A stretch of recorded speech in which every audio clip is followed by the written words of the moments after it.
karanasan ng pag-migrate ay puno ng hamon at pagkakataon. Sa kabila ng mga pagsubok, nananatili ang determinasyon at pangarap para sa magandang buhay.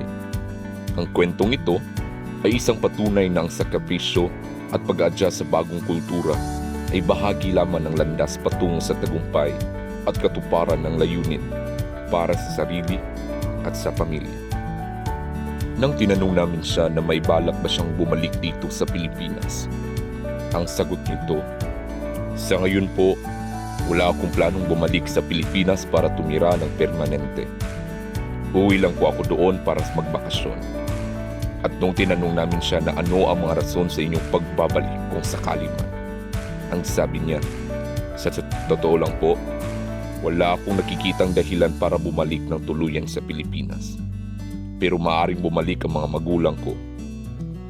Ang New Zealand po ang nakikita kong lugar kung saan ko gustong buuin ang aking kinabukasan.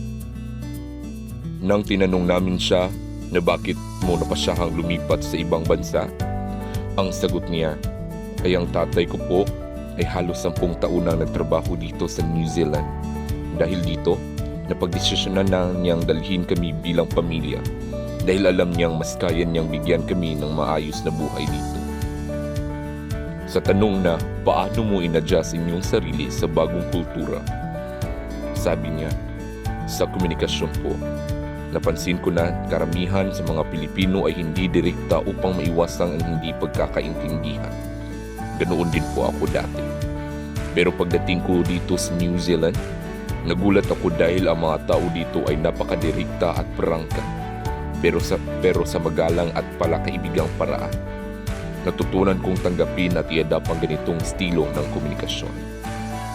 Sa pag-usap na paano mo hinarap ang emosyonal na hamon sa pag-migrate, hinarap ko po ang emosyonal na hamon sa pamamagitan ng pananatiling konektado sa aking pamilya. Kahit malayo sila, paggawa ng mga bagong kaibigan at ang pagtuon sa mga dahilan kung bakit ako nandito. Palagi ko rin pong pinapaalala sa sarili ko ang mas magandang kinabukasang hinahangad ko para sa akin at sa aking pamilya.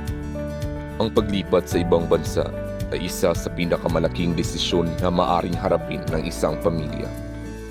Sa panayam na ito, ating pag-usapan ang karanasan ng isang Pilipinong nag-migrate sa New Zealand mula sa dahilan ng kanilang pag-alis, mga hamon sa bagong kultura, hanggang sa kanilang pananaw sa hinaharap.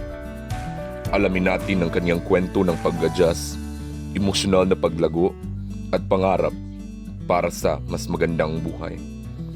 Tunghayan natin ang kwento ng buhay ni Shania Celine O'Connor.